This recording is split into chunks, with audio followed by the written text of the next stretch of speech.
Le dernier quart d'heure de Smart Bourse, chaque lundi, c'est le quart d'heure américain pour parler de la vie économique et politique américaine. Pierre-Yves Dugas est avec nous en visioconférence, notre correspondant américain. Bonsoir et bienvenue Pierre-Yves. Je crois que plus personne qui observe les marchés financiers n'a de doute de ce point de vue-là.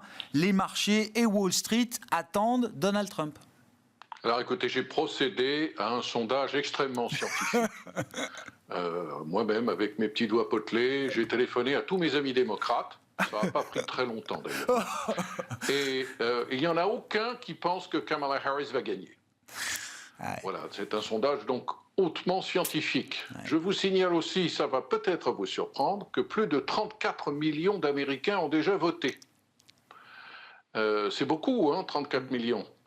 41% de ces Américains qui ont déjà voté étaient inscrits sur les listes électorales en tant que démocrates.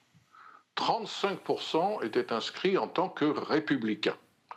C'est ce chiffre de 35 qui est important parce que dans les précédents cycles d'élections, les républicains ne croyaient pas au vote anticipé et d'ailleurs ils suivaient la recommandation suicidaire de Donald Trump qui leur disait non, ceux qui votent à l'avance sont des tricheurs. Alors cette année, le mot, semble-t-il, est bien passé, les consignes sont passées, les républicains se bougent presque autant que les démocrates. Alors est-ce qu'on a un phénomène de cannibalisation ou non ?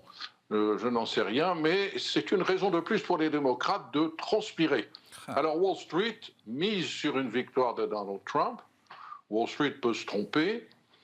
Et comme vous le disiez avec nos invités il y a quelques minutes, en cas de victoire de Donald Trump, très vraisemblablement, il y aura aussi au moins un Sénat républicain. Et dans cette configuration-là, quelles sont les valeurs qui pourraient en profiter ? Et là, je mets en garde ceux qui nous écoutent. Les grands fonds sont certainement déjà positionnés sur ces valeurs-là. Si vous voulez faire du trading contre les très gros, vous risquez d'avoir de très mauvaises surprises mercredi matin. En revanche, à l'horizon 2-3 ans, il n'est pas déraisonnable de chercher des secteurs qui ont tout à gagner d'une nouvelle administration républicaine, surtout si le Congrès soutient les efforts de déréglementation promis par Donald Trump. Et on a évidemment le secteur bancaire, le secteur de l'énergie, le secteur des médias, les compagnies aériennes qui pourraient bénéficier d'une plus grande tolérance de la part des autorités réglementaires dans les opérations de fusion, puisque une des caractéristiques de l'administration Biden a été de chercher à bloquer toutes les grosses opérations d'acquisition des gens du Federal Trade Commission, du département de la justice, se sont vraiment employés pour empêcher tout cela et ça risque de changer nettement si jamais Donald Trump revient au pouvoir. Vous parliez d'une valeur originale qui était de nature à profiter de l'engouement pour les serveurs et l'intelligence artificielle. Il y en a une qui a déjà beaucoup grimpé, c'est Geo Group. Vous connaissez Geo Group ? C'est une société qui donne beaucoup d'argent à la campagne de Donald Trump parce qu'elle est convaincue qu'en cas d'élection de Donald Trump, elle va remporter à nouveau beaucoup de contrats. Ils sont spécialisés dans les prisons, les centres de détention qui sont là pour garder les migrants qui sont en instance d'expulsion ou en instance d'admission. Ils opèrent beaucoup de centres comme ça pour la police aux frontières américaines. Ils ont plus de 18 000 employés. C'est une société qui n'est pas bon marché, Geo Group, ratio prix-bénéfice de 69, mais c'est quelque chose qui peut-être mérite qu'on y jette un coup d'œil. Très intéressant. Oui, je ne me souvenais plus, mais je m'en souviens maintenant que oui, il y a des groupes, des opérateurs de prison, de centrales prison, qui sont cotés aux États-Unis. Je sais pas. Bon. Il faut évoquer une surprise Harris ou pas ? Enfin, je veux dire, s'il y avait une surprise Harris, ou est-ce qu'on a définitivement enterré cette hypothèse-là, Pierre-Yves ? Non, les jeux ne sont pas faits. Les jeux ne sont pas faits. Il est possible que les sondages se trompent.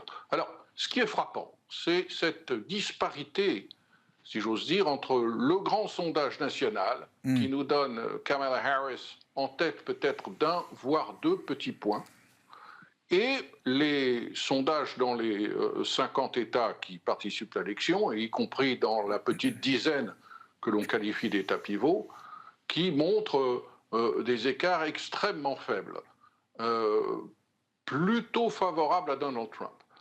Mais on sait que les 49% qui sont crédités dans le sondage national pour Kamala Harris représentent en fait deux choses. D'abord, vous noterez qu'on est en dessous de 50.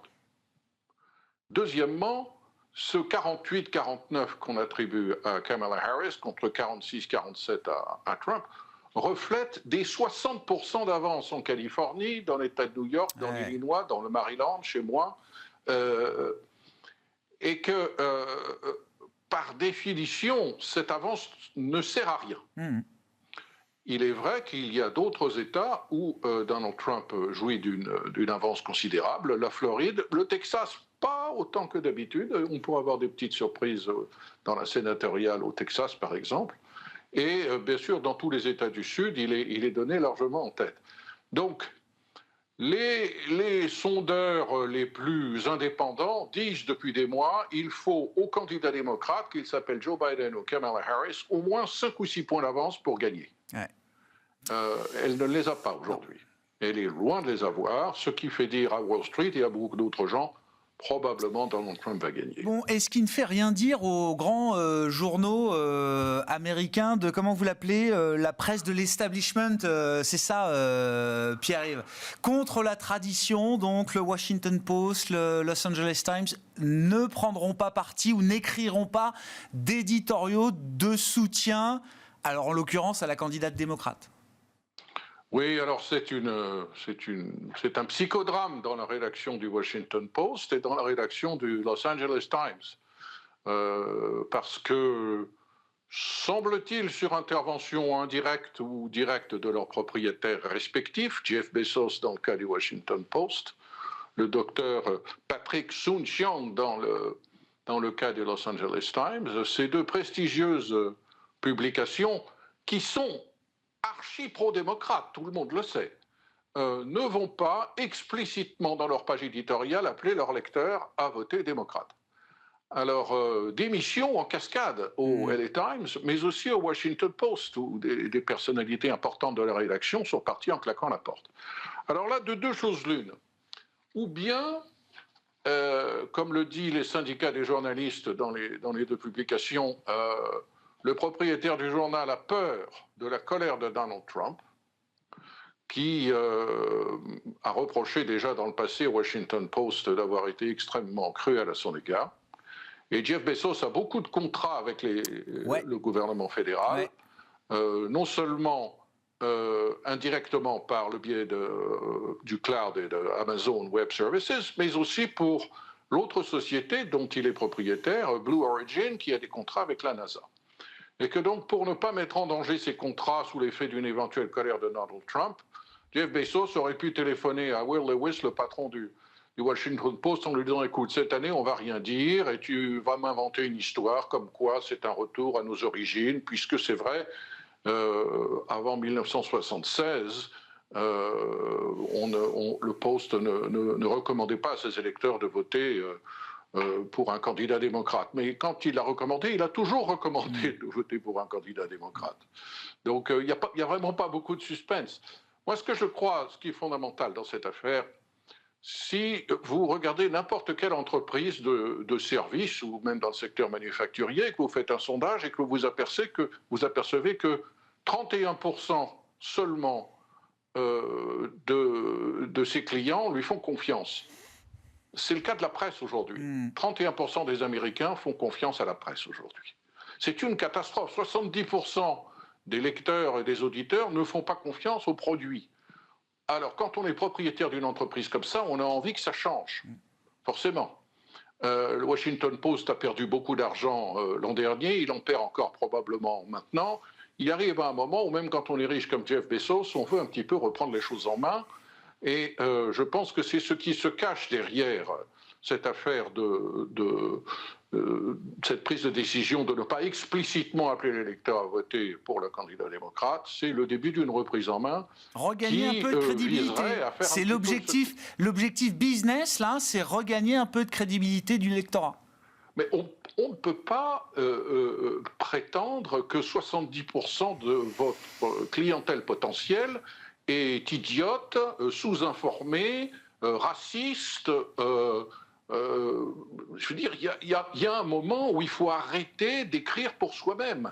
Hein, ça me rappelle le papier de cet ancien du New York Times qui s'était exprimé dans les colonnes de The Economist, qui disait « Le New York Times est devenu une publication d'une élite wokiste qui écrit pour elle-même à propos des États-Unis, mais dans la mesure où c'est un pays qui n'existe pas. » Donc il faut, quand vous achetez le Washington Post aujourd'hui, je suis désolé de le dire comme ça, mais vous n'avez que des articles activistes hystériques.